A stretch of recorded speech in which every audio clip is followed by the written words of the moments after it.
guys, Marcus here to talk about that delightful game we all had the distinct pleasure of watching tonight.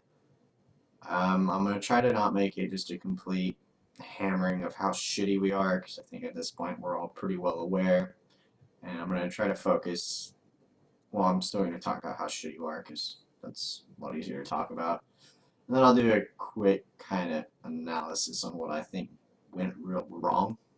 Nothing really went right. So yeah. We'll kind of go position by position. De Gea really couldn't do anything, honestly, for the 3 goals. Maybe got a better hand to the second one, but other than that, there's really not much he could have done. They more or less just got fucking hosed by Daily Blind 3 times. So, yeah. Valencia, not a great game.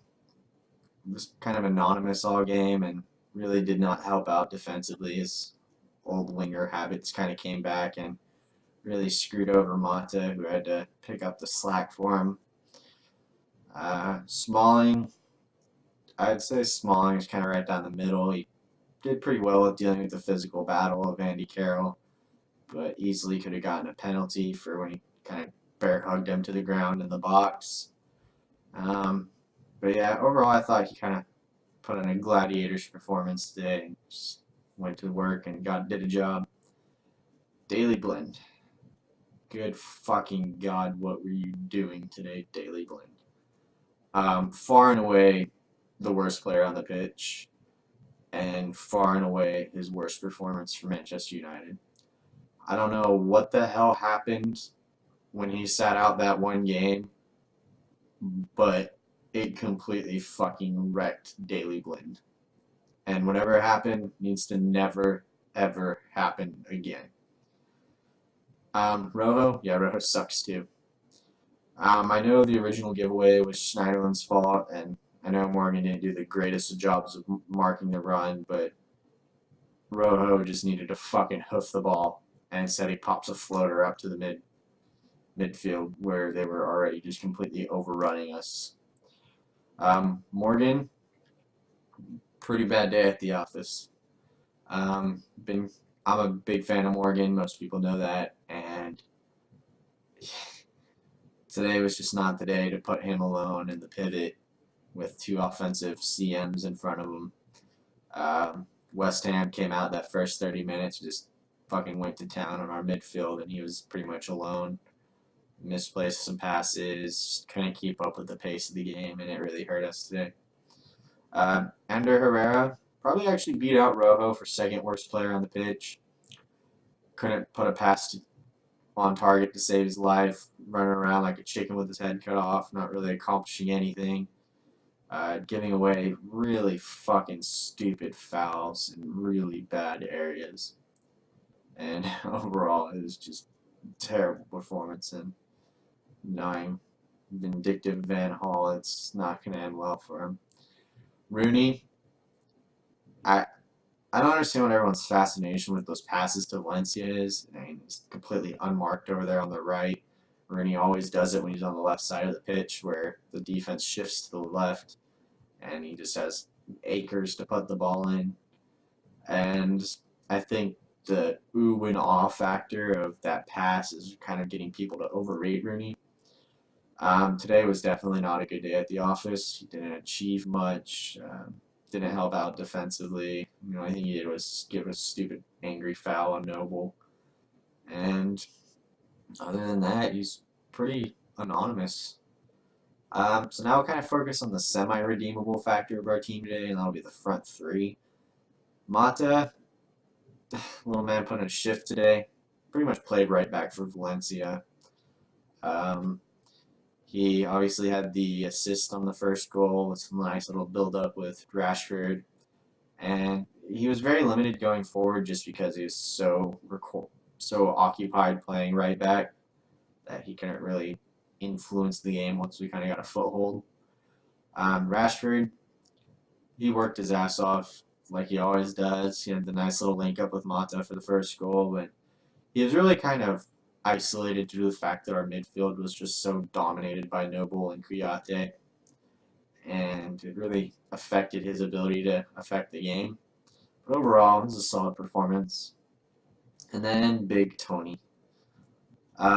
Where would we be without Tony? He's a monster. 2 great goals. And the first one didn't look great, but the positional awareness kind of floated into that or behind the back line for a tap in. And then the second goal just showed that that man's got ice in his veins. Fucking looks the keeper off near post and puts it in the far post. Is a thing of beauty. Um, One thing I really liked from Marshall was not even the 2 goals, which, yeah, they were great, but in the end, obviously didn't matter. This is literally the first time he's shown that inner just desire to win. He seems just to be a super chill guy, really never shows facial emotions at all.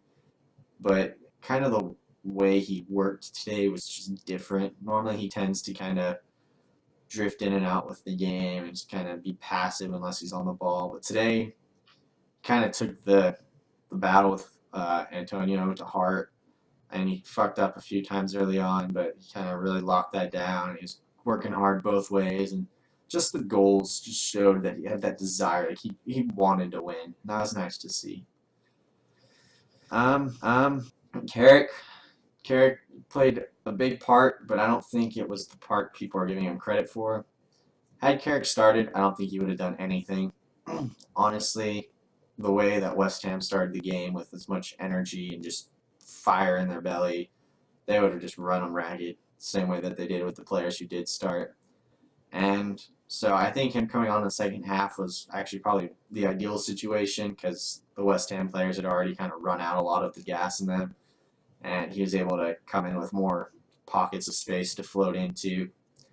So I think that really helped him succeed. I think taking off Ander would have been more fair. I know Morgan had a rough first half, but his A, height for the set pieces, and B, just kind of the defensive ability that he has would have allowed Carrick more freedom to roam about. Um, Lingard was there because of the relationship he has with Rashford. Rashford suffers when Lingard doesn't play. I know Mata has clearly more quality, but just there's like a kind of a connection between Lingard and Rashford that allow them to play off each other. They know where the ball's going to go. They know where each other are, and just seem to do better together. As to Adnan, I think this was his tryout, his last tryout, kind of see what he can do to the game, and he failed miserably. I don't think he even touched the ball in all honesty.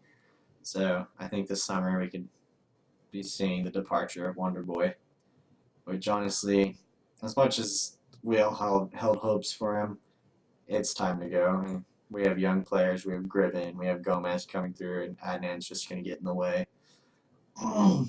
Obviously, I would like to see Memphis, but can't really fault anyone for that. Van Hall, can't blame this on him. Really can't, and as much as I want to, there's nothing really to blame on him. He started the team that most of us wanted to see started. Rojo fucking sucks. Really has no other options with Darmian injured, Timmy just coming back from injury. That's how shit CBJ was last week. You can't really fault him for playing Rojo. So for the analysis, kind of short and sweet, we fucking suck at set pieces both ways. We can't score on them, can't defend them. Our game sense is just not there. I think a lot of that's due to the lack of Rooney not being a leader. They're a bunch of diving little cunts. We all know that. The whole league knows that. I don't understand how the FA doesn't know that and hasn't punished them for it. But the stupid shit that our players were doing with just going in on challenges in bad areas, you knew they were going to flop. Noble's going to flop. Payet's going to flop. Lanzini's going to flop. And Mike Dean being the spineless coward that he is and being in a hostile environment such as Upton on the last game ever, he's not going to do anything to upset the crowd, so he's going to give those kicks. And the fact that no one on the team was just like, stop fucking doing that is absolutely infuriating. It just shows that it is great that Van Haal's going for youth, but we need to get some older, experienced players with a fucking brain that can tell them to stop being retards when they're being retards. And I think this is something that a lot of us hope Schweini could do, but I think there's a language barrier there, as well as the fact that he's a walking piece of glass. So that's going to be a problem and something we really need to address. Obviously, the lack of height in our second center back is something that needs to be addressed. and we need at least one more forward, be it a right wing, a striker. We need something because we're pretty impotent going forward, and that really affects us. It limits our. We have a pretty limited midfield, but a lot of that's just because there's nothing up front other than Marshall, and teams have figured that out, and they're just fucking putting the entire defense to mark him. So after this game, I think it's pretty apparent that we need help other places, and couldn't really do too much today because I think the situation got to us more than it got to them, and they just flat out wanted it more. So yeah, I'll end on that. If you liked the video, feel free to drop a like. If you have anything you want to say, comment. And if you feel like sharing, put it anywhere. I don't care. So that's going to be it for today, and I'll have another preview out for the Bournemouth game that we better fucking win at least for pride's sake.